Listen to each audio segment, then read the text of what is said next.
Okay, a lot of people ask us what type of insulation they should be using in their basement to insulate it before the drywall goes in. And the only thing that I've used for the last 17 years has been the fiberglass insulation with the paper face. And we're getting ready to insulate this job right here, right now. Let's see, we got a bunch of pieces ready to go into the wall that need cut. But this is a typical piece of insulation right here. It's got the 3.5 inches of pink insulation in the inside. And like I said, it's you can read that on there. It's R13 is the insulation value. And we're mostly using Owens Corning insulation, and we buy most of our stuff at Home Depot.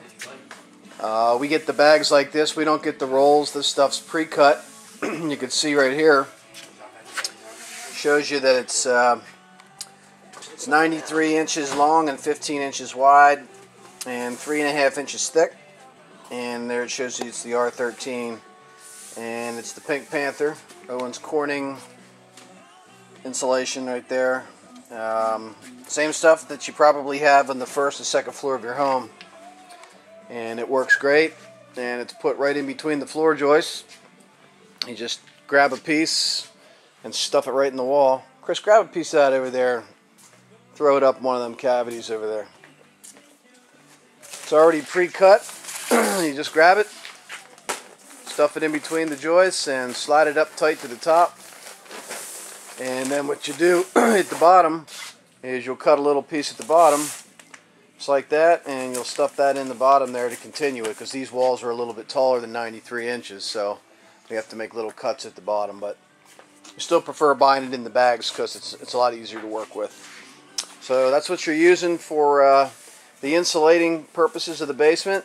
Now up above here you can see there's a bunch of yellow fiberglass insulation that's already stuffed up in the floor cavities between the basement and the first floor, and that was put in by the builder. Now if your home doesn't have that insulation between the first floor and the basement, don't worry about it. You don't have to put it in because the basement's going to be heated and cooled, and it's really not a matter of keeping the cold basement away from the warm first floor of the home anymore, because this is going to be a heated area down here. But what is nice about the insulation at this point is it makes a nice sound barrier, and it still keeps the heat from rising up through into the first floor, even though we're going to have a drywall ceiling. But once you get the basement heated, like I said, it's really not a big factor anymore to keep the first floor separated with a barrier from the basement, because both areas are going to be heated. But it does make a real nice sound barrier, and that insulation that's up in the ceiling is much thicker because it's filling up the floor cavities. I believe that's about 6 inches thick up there, and it's got a much higher R value as well. So I mean, that's really all there is to talk about as far as the insulation goes in your basement project. We used a 3.5 inch Owens Corning fiberglass insulation with the paper face, with the craft paper face, and we buy the stuff that goes into the 15-inch cavities in between the floor, or in between the wall studs, and we just stuff it full and make sure that we insulate around our windows.